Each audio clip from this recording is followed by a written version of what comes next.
Hola, hola, buenas noches. Mucho gusto en saludarlos.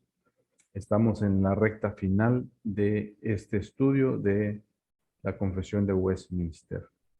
El día de hoy abordaremos el capítulo número 30. Recuerde que la Confesión de Fe tiene 33 capítulos y estamos ya en el capítulo 30. Y el tema de hoy es la disciplina eclesiástica. Es un tema pues muy difícil, muy escabroso, pero no por eso no debemos tomarlo en cuenta. Debemos saber esta enseñanza por el bien nuestro y por el bien de nuestra iglesia local. Bien, entonces la Confesión de Fe de Westminster aborda este tema de la disciplina eclesiástica. Vamos a hacer una oración.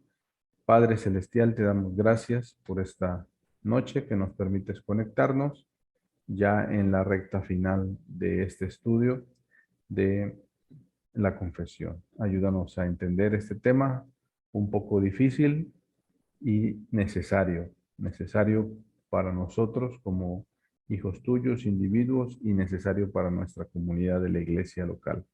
Oramos en el nombre de Jesús. Amén.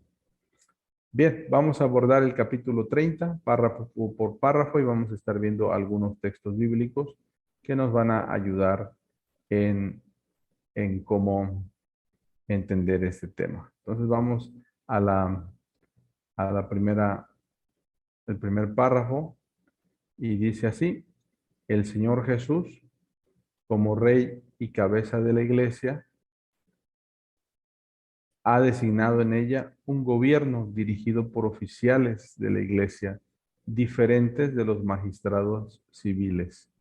Recuerden que mm, en un capítulo anterior habíamos hablado del magistrado civil. ¿A qué se refiere el magistrado civil? Al gobierno de la ciudad, al gobierno, sería en este caso municipal, estatal y federal, en el caso de México.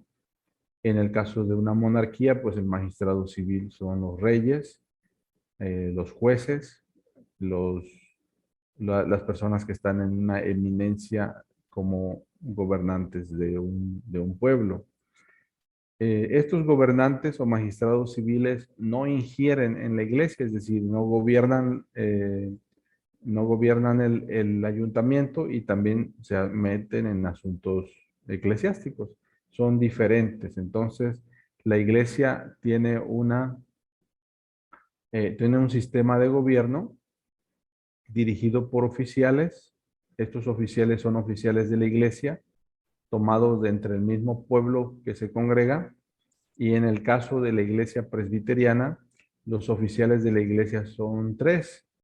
Estos oficiales es el anciano, el pastor y el diácono. Estos son los tres oficios que la iglesia presbiteriana tiene: un pastor, un cuerpo de ancianos, que se llama, en este caso de nuestra Iglesia Nacional Presbiteriana, se llama consistorio, y una junta de diáconos, presidida cada una por uno de los miembros de ese cuerpo eclesiástico. Entonces, la iglesia es humana y a la vez divina. Humana porque está conformada por seres humanos falibles, pero también divina porque el Señor Jesucristo gobierna sobre su iglesia. Y esto lo vamos a ver aquí en un pasaje bíblico muy bonito. Es un pasaje navideño. A mí me gusta mucho este pasaje. Isaías 9, 6 y 7. Y ahí lo vemos en la pantalla. Dice: porque un niño nos es nacido, hijo nos es dado, y el principado sobre su hombro, y se llamará su nombre admirable, consejero, Dios fuerte, Padre eterno, príncipe de paz. Lo dilatado de su imperio y la paz no tendrán límite sobre el trono de David y sobre su reino, disponiéndolo y confirmándolo en juicio y en justicia desde ahora y para siempre. El celo del Señor Jehová de los ejércitos hará esto. Entonces, este niño que nace, este niño que se nos da, es el gobernante de su iglesia. Y este es nada más ni nada menos que Jesucristo. Y el imperio de Jesucristo o su reino no tiene límites, grupos étnicos, naciones, fronteras. Él se sienta sobre el trono de David, es decir, él es rey y él es el que dispone, confirma, hace juicio y justicia en la tierra. Lo hace a través de su iglesia local, atrayendo a las personas a su salvación. Esto es lo más importante de la iglesia local, que atrae a las personas a su salvación. La gente encuentra en la iglesia local, pues, la esperanza que no tenía cuando andaba en el mundo. ¿Sí? Vamos a ver otro versículo bíblico. Primera Timoteo 5:17. Los ancianos que gobiernan bien. Entonces, en esta parte, Pablo instruye a Timoteo cómo debe comportarse la iglesia local hacia sus ancianos que gobiernan. Es decir, la iglesia local está gobernada por un cuerpo de ancianos. Aquí, en esta palabra ancianos, les voy a decir aquí en el pizarrón. Sí, entonces la palabra anciano en griego es presbítero. Entonces, presbítero tiene dos connotaciones, la edad y la sabiduría. Sí, entonces la connotación. Entonces, un anciano puede ser una persona en edad o una persona de sabiduría que se encarga del gobierno de la iglesia local. En el caso de la iglesia presbiteriana, ese cuerpo de gobierno se llama consistorio, que es un cuerpo colegiado. ¿Qué significa ese cuerpo colegiado? Que no trabaja por la voluntad de un individuo, sino, sino en conjunto. Es decir, yo como pastor, sí, dirijo la iglesia, pero lo hago en conjunto con el consistorio, que todos ahorita somos cinco ancianos y su servidor, conformamos este cuerpo colegiado, ¿sí? En la iglesia presbiteriana, los ancianos son elegidos por un periodo de 3 años, ¿sí? Elegimos ancianos, en este caso los nombra la iglesia, en una reunión congregacional se vota y se propone, bueno, proponemos a fulano para que sea anciano y si la iglesia en general lo ha visto como participando ahí, ¿verdad? Sirviendo, dicen, pues también lo avalamos para que sea anciano, así como se eligen los diáconos.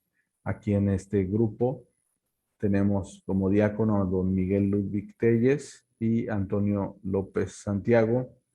Ellos son del cuerpo de diáconos. En el cuerpo de diáconos de nuestra iglesia tenemos siete personas más su servidor. Entonces, el cuerpo de diáconos tiene que sesionar, presidido por su servidor, y el cuerpo de ancianos tiene que sesionar, presidido por su servidor, para hacer un cuerpo colegiado.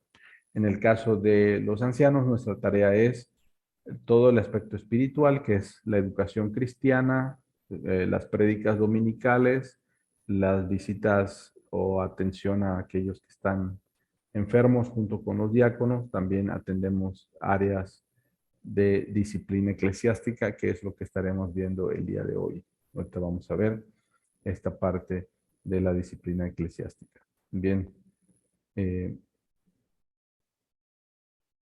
voy a continuar con la presentación de la pantalla y nos quedamos con esta parte de los ancianos que gobiernan bien.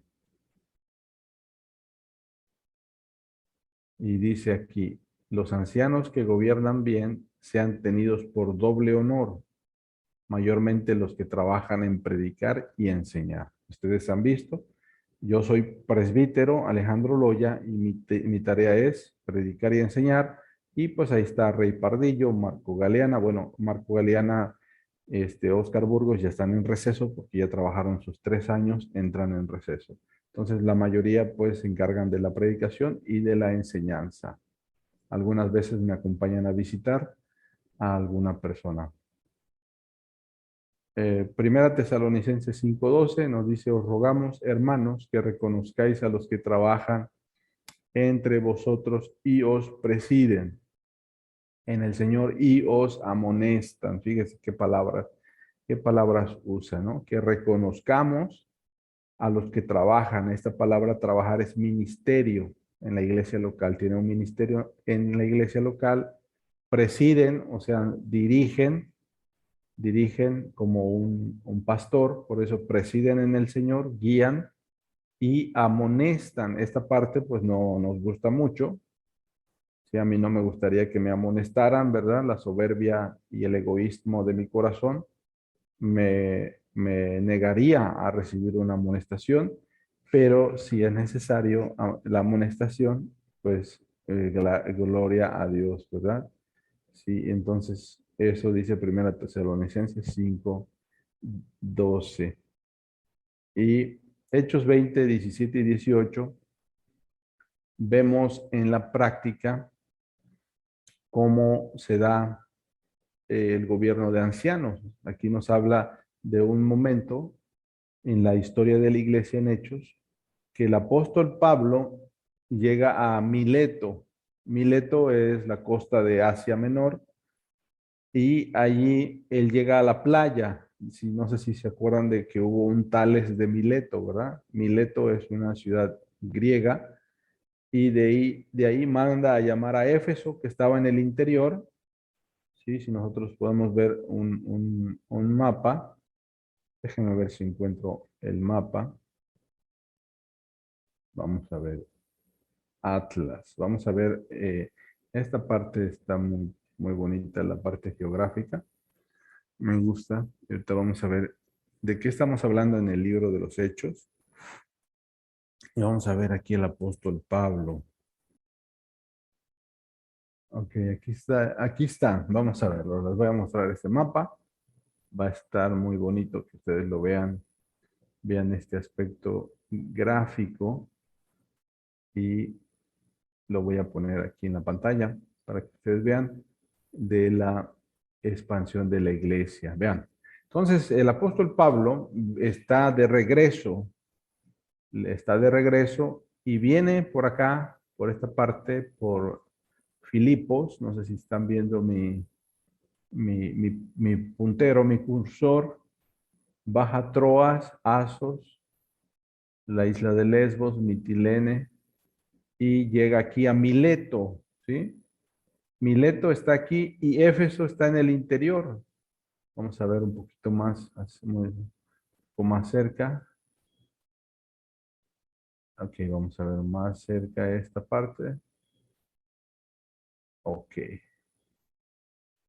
aquí está Mileto y Mileto. Entonces llega a Mileto, pero la iglesia de Éfeso está hacia adentro, en el interior, ¿no? Entonces, Pablo no quiere desviarse en su viaje a Roma, entrando al interior a Éfeso.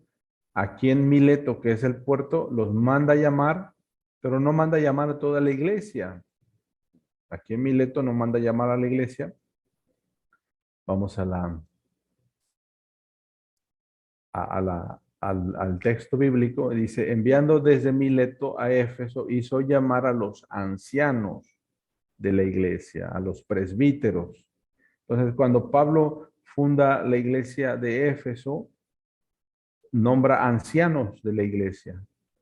Es decir, estos presbíteros llegaron, eran los que gobernaban, predicaban, enseñaban, cuidaban la iglesia.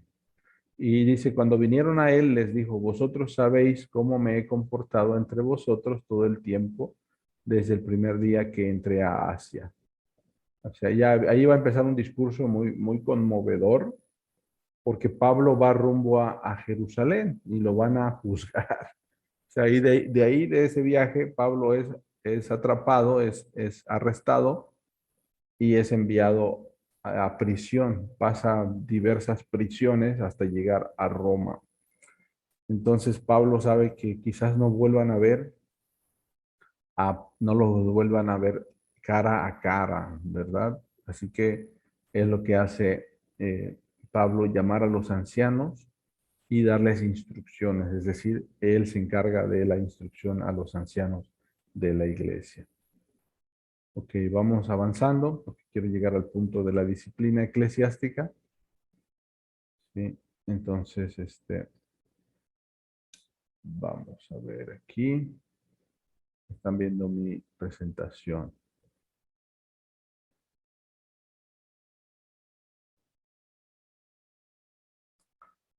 Y dice en 1 Corintios 12:28, aún nos puso Dios en la iglesia primeramente apóstoles, luego profetas, tercero maestros, luego los que hacen milagros, después los que sanan, los que ayudan, los que administran, los que tienen don de lenguas. Aquí pone una serie de dones y ministerios.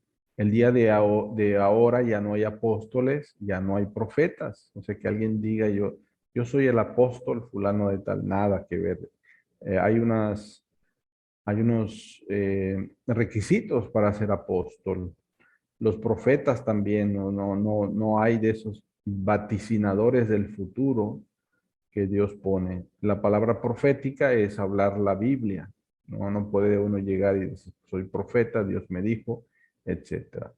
Pero ahí ponemos maestros, de ahí vienen maestros, hacen milagros. Aquí hay un área en el que nos toca, cuando vemos dificultades, orar porque ocurra un milagro, los que sanan, los que ayudan, aquí serían los diáconos, los que administran, los que tienen don de lenguas. La iglesia presbiteriana, pues no hacemos mucho énfasis en el don de lenguas. Sí existe, sí existe el don de lenguas, pero no es nuestra prioridad, ¿verdad? Ok, entonces aquí solamente estamos viendo los diversos ministerios que están en la iglesia. Hebreos 13:7. Acordaos de vuestros pastores que os hablaron la palabra de Dios. Considerad cuál haya sido el resultado de su conducta e imitad su fe. El día de hoy estábamos hablando ahí en la mesa, que ahí con Marco Galeana, que varios ancianos de aquellas generaciones de 10, 20, no sé, 20, 30 años anteriores, ya se han ido al mundo. Muchos de ellos no permanecieron en la fe y me nombraban varios. Entonces, no es cómo empezamos el negocio, sino cómo terminamos. Aquí, en este punto, dice que nos acordemos de estos pastores, hablan la palabra, debemos llevar una conducta eh, intachable y digna de ser imitada. Luego dice, obedeced a vuestros pastores, fíjese, a vuestros pastores y sujetaos a ellos, porque ellos velan por vuestras almas, como quienes han de dar cuenta, para que lo hagan con alegría y no quejándose, porque esto no os es provechoso. Dice, aquí habla de la obediencia a los pastores, de sujetarse a ellos. Hay pastores que abusan de este privilegio y por eso como iglesia presbiteriana no trabajamos como un pastor de manera individual, sino trabajamos como un cuerpo colegiado, es decir, el consistorio. El pastor trabaja en colaboración con los ancianos. Y aquí habla acerca de esa tarea pastoral de los ancianos. Nos dice que nos sujetemos a ellos. No, ellos velan por las almas de la iglesia y esto es lo más serio, como quienes han de dar cuenta. Esta parte es la que me pesa mucho cuando yo hago la tarea de disciplina, ya sea la dejo pasar, ¿sí? A veces uno dice, bueno, lo dejo pasar, lo toleramos, ¿no?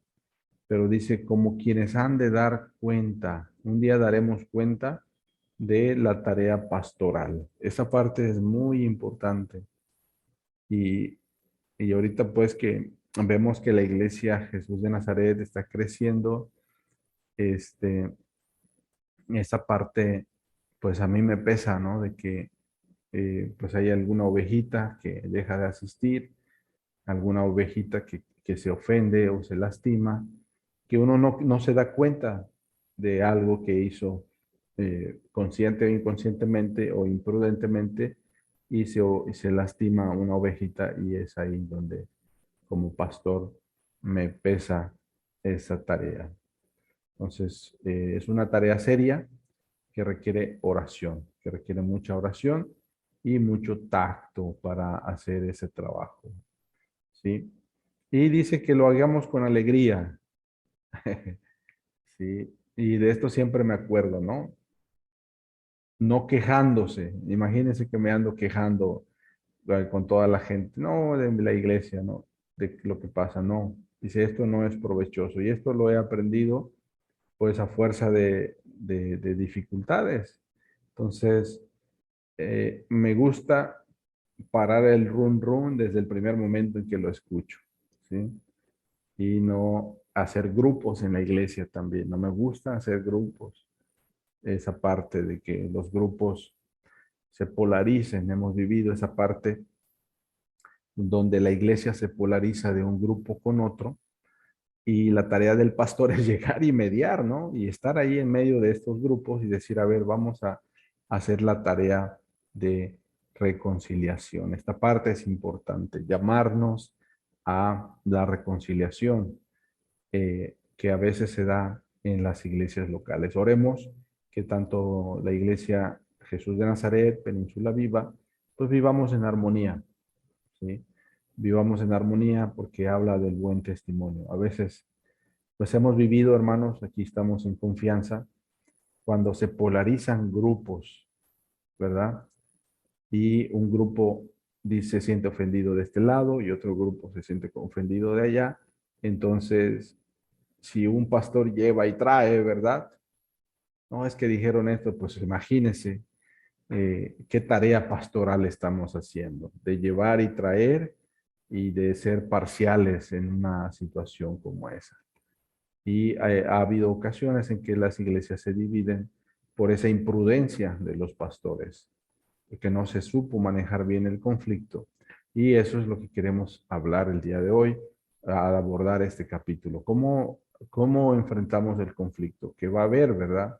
Habrá conflictos entre nosotros por dos razones, porque somos seres humanos, ¿verdad? Y no solo eso, heredamos la naturaleza caída de nuestros primeros padres, Adán y Eva. Bien, vamos adelante. Hebreos. El número 2. Este es un párrafo un poco difícil de entender. Y se le llama a este párrafo el poder de las llaves. Ahorita van a ver por qué se le llama así a este párrafo. Y dice, a estos oficiales han sido entregadas las llaves del reino de los cielos, en virtud de lo cual tienen poder respectivamente para retener y remitir pecados, para cerrar aquel reino a los que no se arrepienten, por tanto por la palabra como por la disciplina, y para abrirlo a los pecadores arrepentidos por el ministerio del Evangelio y por la absolución de la disciplina según lo requieran las circunstancias. Este párrafo está complicado, ¿sí? Pero no por eso es difícil de entender. Vamos a ver a qué se refiere. Estos oficiales, que son los pastores ancianos, dice que nos han sido entregadas las llaves del reino. Y en esta parte habla de retener y remitir pecados. Y lo que yo veo aquí de manera muy sencilla, hermanos, es la tarea de la iglesia de discipulado, ¿sí? Cuando las personas llegan a Cristo, ustedes llegaron a Cristo, entonces entran a un discipulado en la iglesia. Al paso del tiempo, ¿sí? Y de ciertos cursos, primero pues los que no se habían bautizado se bautizan. ¿Qué ocurre en ese momento? Al recibir el bautismo en la iglesia local, ¿sí? Y habla de la remisión de los pecados, ¿no? Es decir, son aceptados, no porque estos oficiales hayan muerto por la gente, sino al predicar el evangelio, estas personas son admitidas a la comunión de la iglesia. Pero llega un momento que personas, al pasar el proceso, pues no concluyen ese proceso y se hacen a un lado. Ya quizás en el futuro, pues se encuentran en otra iglesia o regresan a la iglesia de Jesús de Nazaret o Península Viva y son admitidos a la comunión, ¿sí? Pero también habla acerca de la disciplina eclesiástica, cerrar a los que no se arrepienten. En este punto, me ha tocado pues amonestar junto con los ancianos pues ciertas situaciones, ¿sí? Y animamos a la iglesia, a las personas, y les decimos, oiga, pues hemos visto esta conducta y esta conducta a la luz de las escrituras pues no es saludable y queremos recomendarle que pues se abstenga de la Santa Cena y rompa esa relación que no se ve bien. Y pues las personas se ofenden y nos dicen, no, ¿y ustedes quiénes son para juzgarnos? ¿Y por qué? Etcétera. Pero ya esa persona, después de recibir la amonestación, se va. Ya no quiere venir a la iglesia Jesús de Nazaret. ¿Sí? Eh, ok, ¿qué pasa si nosotros no hacemos esa disciplina? Si estamos tolerando una conducta que es contraria a las escrituras. Entonces, ¿cuál sería la respuesta positiva de alguien? Imagínese, el pastor Alejandro Loya es amonestado por una conducta que es no propia. Gloria a Dios. El pastor Alejandro Loya hace un berrinche porque se siente juzgado, etcétera, se enoja y dice, ya no quiero saber nada de Jesús de Nazaret ni de los ancianos. Entonces esa persona, pues, o sea, yo, pues en la dureza de mi corazón, pues vivo una vida como la que yo quiera vivir. Entonces los ancianos hicieron su tarea y en este caso la persona, el individuo que recibe la amonestación, se cierra a la bendición del reino, que es la comunión del Espíritu Santo, la comunión de los hermanos, por la obstinación de su corazón. Y esa persona dice, yo quiero persistir en este pecado, en esta actitud.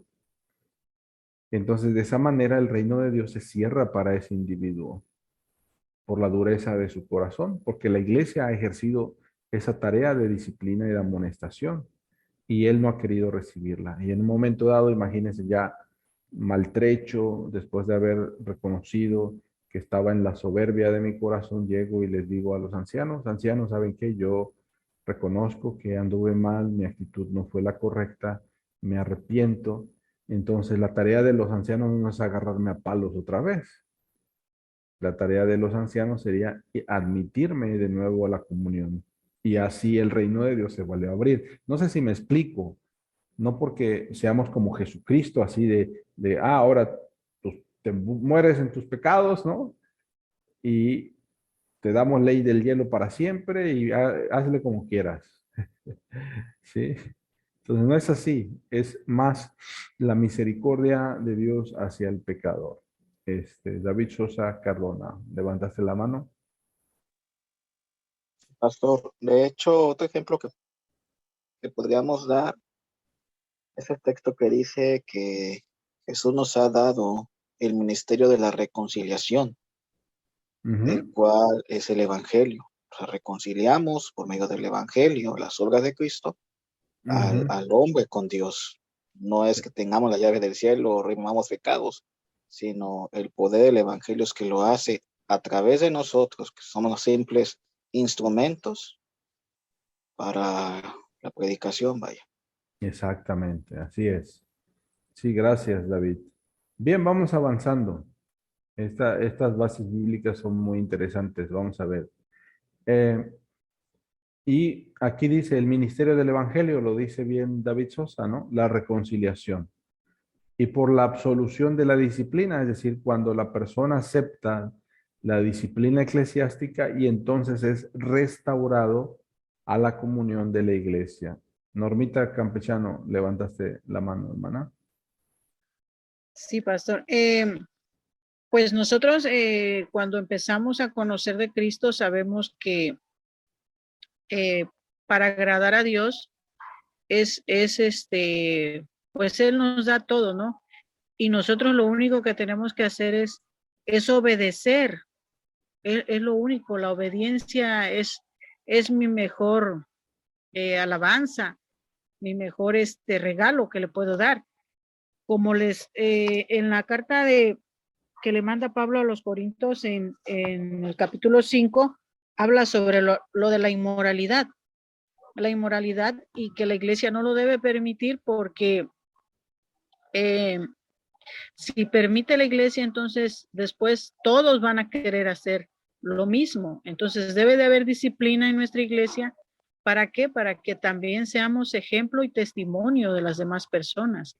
Escrito está, no es porque ustedes quieran amonestar porque se sientan la gran autoridad. Entonces, nosotros siempre debemos de tener la humildad de reconocer nuestras faltas. Y yo siento que la persona que es amonestada y como dice usted, se va o deja de congregarse o vuelve al mundo, quiere decir que no tiene ni madurez como persona ni humildad para reconocer los errores. Sería todo. Gracias, Normita. Muy bien, me da mucho gusto que vamos captando, como vamos este, entendiendo esta parte de, de la disciplina eclesiástica. Vamos a avanzar. Hay otros textos bíblicos que me gustaría que viéramos y hablan de esto. Bien. Sí, ok. Mateo, eh, aquí dirigiéndose a Pedro y también a toda la iglesia, le dice que le dará las llaves del reino de los cielos. Y todo lo que atares en la tierra será atado en los cielos, y todo lo que desatares en la tierra será desatado en los cielos. Wow, esta parte que le llaman el ministerio de las llaves o las llaves del reino es el poder de la predicación de la palabra, ¿sí? Donde la persona llega a conocer a Jesucristo y entra a la comunión de la iglesia local, ¿sí? Y habla también más adelante acerca de la disciplina, de qué pasa si hay un hermano que peca contra mí y va más adelante, dice, si no los oyere a ellos, dilo a la iglesia, y si no oyere a la iglesia, tenle por gentil y publicano. De cierto os digo que todo lo que atéis en la tierra será atado en el cielo, y todo lo que desatéis en la tierra será desatado en el cielo. Y está hablando acerca de la disciplina eclesiástica, ¿sí? De eh, tanto admitir a la comunión de la iglesia por medio de la predicación del evangelio, como cuando alguien se obstina y no quiere ser disciplinado, ¿sí? Ya sea atado o desatado, o abierto como la llave y cerrado. Se abre la llave para que entren a la comunión, mueve la llave, abre la puerta, entran a la comunión, o se mueve la llave y se cierra la puerta y las personas no entran a la comunión por esta aplicación de la disciplina eclesiástica, ¿sí? Juan 20, 21 al 23. Entonces Jesús les dijo otra vez, paz a vosotros. Como me envió el Padre, así también yo os envío. Y habiendo dicho esto, sopló y les dijo, recibid el Espíritu Santo. A quienes remitiereis los pecados, les son remitidos. Y a quienes se los retuviereis, les son retenidos. Fíjese, esta palabra está muy fuerte, ¿no? Remitir significa queda saldado, ¿no? No quiere decir que ellos murieron por los que le están predicando, sino por la predicación del Evangelio. Las personas reciben el perdón de los pecados por Jesucristo. Pero hay gente que no quiere, ¿verdad? Y ahí se retiene, es decir, el Evangelio no llega, o sea, no hay una respuesta y entonces esas personas no pueden experimentar el perdón porque no reciben. Entonces, por eso se retuvo el pecado en sus vidas. No reciben la absolución por la dureza de su corazón. Entonces, aquí habla acerca de el envío. Somos enviados. El Padre envía a Jesucristo y Jesucristo envía a los 12 y a nosotros nos envía también con el poder del Espíritu Santo. Bien. Segunda Corintios 2, 6 al 8. Y qué bueno que menciona Normita la carta a los Corintios y hablábamos de el capítulo 5 en la semana de esta situación de inmoralidad sexual que vivía la iglesia de Corinto y la iglesia lo toleraba. Entonces, parece que la carta de la segunda carta habla de una restauración. Vamos a ver, miren. Le basta a tal persona esta reprensión hecha por muchos, así que al contrario, vosotros más bien debéis perdonarle y consolarle para que no sea consumido de demasiada tristeza, por lo cual os ruego que confirméis el amor para con él. Es interesante ver lo que ocurrió en Corinto. Vemos solamente una parte de la conversación. Pero lo que dice Pablo a este hombre, dice que sea entregado a Satanás. ¿Se acuerdan de esa frase que leímos en Corintios? Sea entregado a Satanás. ¿Sí? Y dice, expulsen a ese inmoral, es decir, ese hombre que vivía en adulterio, en fornicación y en incesto, pues es expulsado de la comunión de la iglesia. Pablo les dice que no lo toleren. ¿Y cuál fue el propósito de eso? De cortarlo de la comunión, que él se arrepintiera. Parece que él se arrepiente y en la segunda carta a Corinto la gente no lo quiere recibir, porque él ya se arrepintió, ya dejó de andar en la relación inmoral que vivía, se ha arrepentido y ahora le dice a ellos, a los corintios, que lo admitan de nuevo a la comunión. ¿Sí? Ya esta reprensión la hicieron muchos. Dice al contrario, perdónenlo y consuélenlo para que no sea consumido de demasiada tristeza, por lo cual os ruego que confirméis el amor para con él. Qué bonito, ¿no? Por un lado, todo lo horrendo de los corintios, las divisiones, pleitos, grupos y partidos que habían, y por otro lado, pues la inmoralidad sexual y todo eso. Pablo con firmeza aplica la disciplina eclesiástica. La disciplina eclesiástica genera tristeza en el ofensor, lo lleva al arrepentimiento, el arrepentimiento lo hace volver a la comunión de la iglesia y la iglesia lo restaura. ¿Se da cuenta cómo ocurre esto? Estas son las partes difíciles del evangelio, ¿no? Que es las relaciones interpersonales, cuando un hermano cae en pecado y cómo es restaurado de nuevo a la comunión con Dios. Y este tema se tiene que enseñar con mucha humildad, porque pues todos podemos estar de ese lado, ¿verdad? He tenido amigos pastores que han caído en inmoralidad y han tenido que ser disciplinados, pero también he visto a veces que la disciplina hacia ellos ha sido muy fuerte y los pastores pues se quedan pues totalmente sin posibilidad de restauración. La idea es restaurar a cualquiera, pastor, anciano, diácono, miembro de la iglesia que cae, pues va a pasar un proceso doloroso de la caída, de lastimar a muchos. Mucha gente se lastima en estas situaciones y sirve de tropiezo, como dice Norma, la gente ve y dice, ay, lo que está pasando en la iglesia. Por eso es importante la disciplina eclesiástica para que la gente del mundo, como dice Pablo a los Corintios, ustedes tienen pecados que ni aún en el mundo se dan. Y por eso Pablo los reprende. Y esta parte nos toca a nosotros. Oremos que la Iglesia Jesús de Nazaret pues se mantenga siempre en armonía. Oremos que la Iglesia Jesús de Nazaret, todos sus miembros, mantengamos firmeza, no resbalemos, ¿verdad? Que podamos nosotros resolver bien nuestros conflictos. Esa es nuestra parte. Y esta es la parte difícil de las relaciones interpersonales y la relación dentro de la iglesia local. Ok. Y esta persona aquí es restaurado. El párrafo 3. La disciplina eclesiástica es necesaria para ganar y hacer volver a los hermanos que ofenden, para disuadir a otros de cometer ofensas, lo decía Normita. Sí, sí, empezamos a tolerar, bueno, un pecadillo aquí, otro por allá, entonces vemos, ay, es que nadie dice nada, ¿no? Y es lo que vemos que ocurre en la ciudad, en el estado y en México, que no se disuade, al contrario, se ríen de las autoridades, ¿no?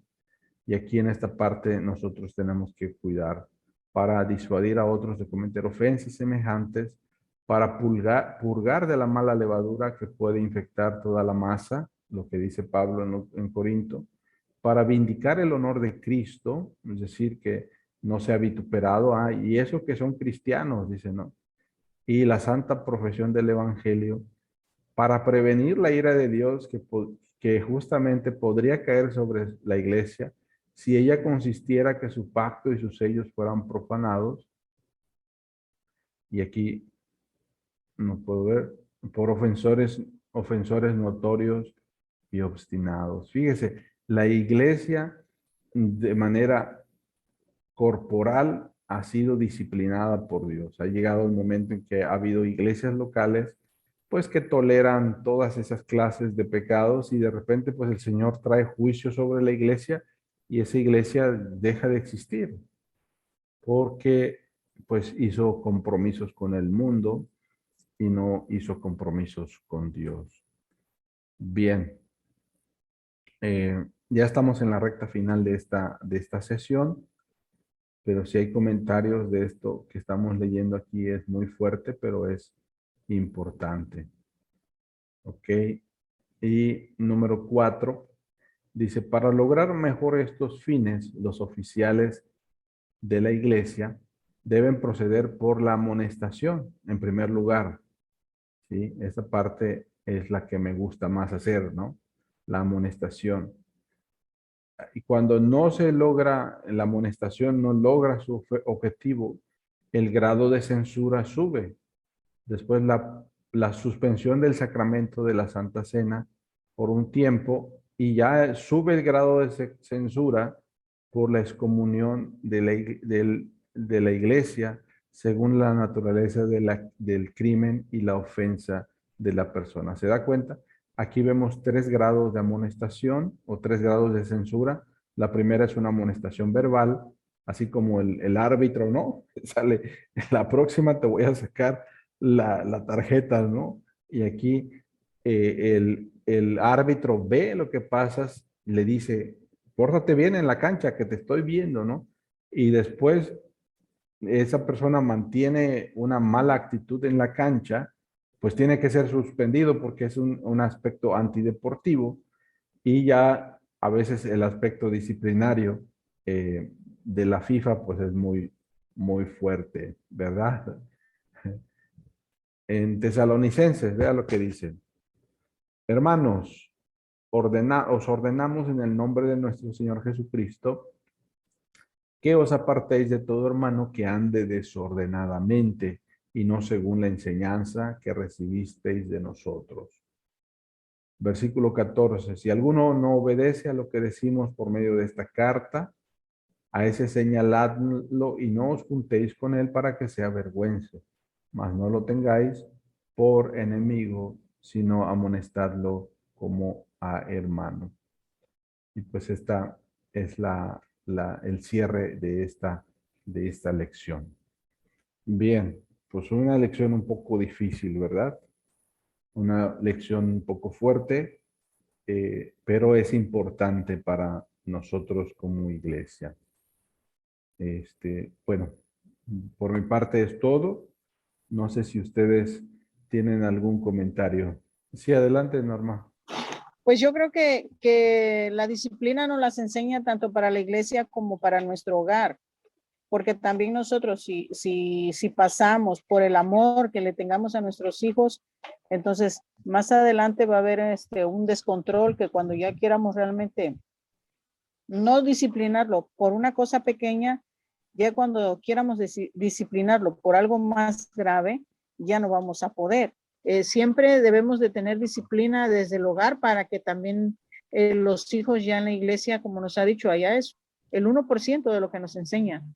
Entonces, todo viene siempre desde el hogar y es lo que debemos de aprender ahorita, que Pablo está hablando para la iglesia, pero pues si ya uno va grande a la iglesia, como le comenté hoy a los niños, le dije, le doy gracias a Dios que ustedes han conocido la palabra de Dios, la están conociendo pequeños, yo ya la conocí a mediana edad, y le digo, y Carmelita, y dice Carmelita, no, yo ya grande, entonces aprendí de grande también, le digo, y le doy gracias que esa semillita vaya germinando en sus corazones y que ustedes, le digo, sigan y sigan aprendiendo para que después ustedes le enseñen a los demás.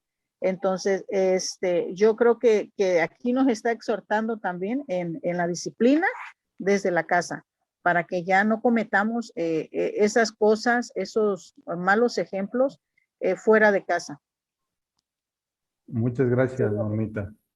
Me llamó mucho la atención la última parte, pastor, Sí. de dejar de hablar para que se avergüencen. ¿Es bueno dejarle de hablar al hermano?